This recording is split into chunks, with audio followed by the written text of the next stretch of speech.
ഇന്നലെ ഞാനൊരു വേലയ്ക്ക് പോയി. നെന്മറ വേല കഴിഞ്ഞിട്ട് ഇപ്പോഴാണ് ഞാൻ വേലന്റെ വീഡിയോ ചെയ്യുന്നത്. ഇതിനു മുന്നേ ഞാനൊരു വിഷു വേലയ്ക്ക് പോയി. പക്ഷേ വീഡിയോസ് ഒന്നും എടുക്കാൻ പറ്റിയില്ല.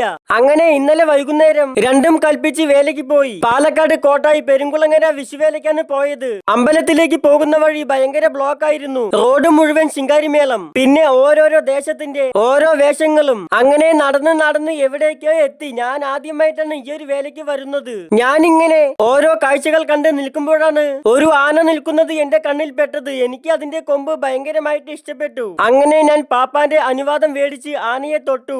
അനുവാദം മേടിച്ചപ്പോൾ പാപ്പാൻ അടുത്തേക്ക് വിളിച്ചു. എനിക്ക് നല്ലപോലെ പേടിയുണ്ടായിരുന്നു. പിന്നെ പാപ്പാൻ നീ പേടിക്കേണ്ട വന്നോ എന്ന് പറഞ്ഞു. ഇത്രയും സ്നേഹമുള്ള ഒരു പാപ്പാനെ ഞാൻ കണ്ടിട്ടില്ല. നമ്മുടെ രാജശേഖരൻ എന്ന ആനയ്ക്ക് കിട്ടിയ നല്ലൊരു ആളാണ് ആ പാപ്പാൻ. അങ്ങനെ അമ്പലത്തിലേക്ക് നടന്നു. ശേഷം അമ്പലത്തിലെത്തിയപ്പോൾ എന്റെ ഓരോരോ കുട്ടി ഫോളോവേഴ്സിനെ കണ്ടുമുട്ടി. എനിക്ക് ഭയങ്കരമായിട്ട് സന്തോഷമായി. ഞാൻ ബൈക്കിൽ വേലയ്ക്ക് വരുമ്പോൾ 4 പേര് എന്റെ ആരാധകരാണ് എന്ന് പറഞ്ഞ് എന്റെ അടുത്തേക്ക് ഓടി വന്നു. ഞാനപ്പോൾ ബൈക്കിലായിരുന്നു. ഈ വീഡിയോയിൽ ഞാൻ അവരെയും കൂടി പറയുന്നു. അങ്ങനെ അമ്പലത്തിലേക്ക് ഓരോരോ ദേശങ്ങൾ വന്നു തുടങ്ങി. പിന്നെ അങ്ങോട്ട് കലാകാരന്മാര് ശിങ്കാരിമേളം നല്ല പോലെ കൊട്ടാൻ തുടങ്ങി.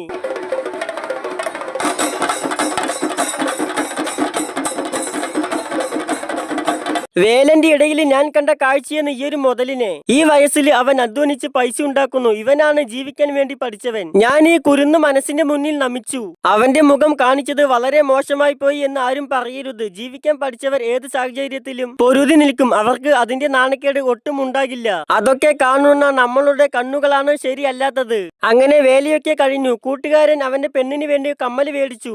ശേഷം വീടെത്തി സുഖമായിട്ട് കിടന്നുറങ്ങി.